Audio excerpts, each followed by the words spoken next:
Now, para 76 and 77 of the report tells us that the vendor was the one who appointed the independent security reviewer, not ACRA, and the report was not submitted to ACRA directly from the reviewer, but it was in fact the vendor who submitted the report on the test on its own product. So it appears to me as if this process has huge potential for abuse. Is there no concern over this procedure? Does it meet with the governance standards for the public sector? That's my first clarification.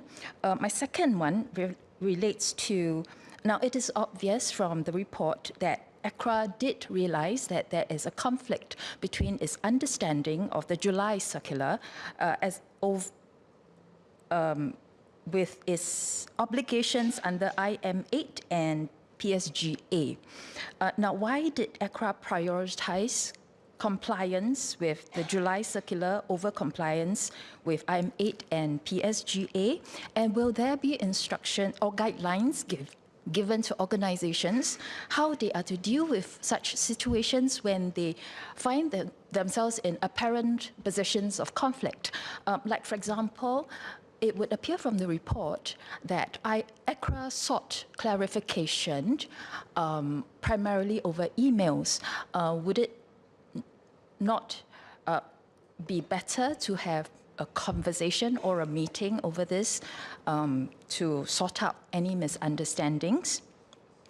That's my second clarification. And my final one, in para 26 of the report, the committee noted that we can't just look at the incident itself, but also go upstream. But I think the committee did not go upstream enough. We need to go back and look at the decision to restrict the collection and the use of full NRIC number, which actually led to the creation of masked NRIC numbers, which then created a false sense of security and led to NRICs being used as authenticators even in the public sector.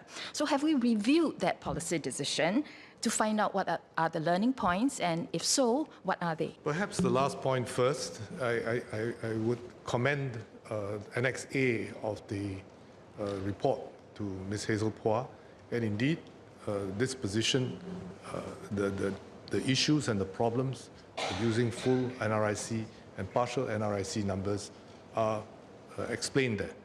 And that is why we want to shift and make sure that we don't use NRIC numbers as authenticators, and with regard to partial NRIC numbers, we should move away from that, because the assumption that, I mean, as I said, there's an issue with that because it is not sufficient to identify a person or to definitively refer to a person when that need is there. And the belief that using partial NRIC numbers, you can be more relaxed with it because it is a partial NRIC number, it's not a full NRIC number.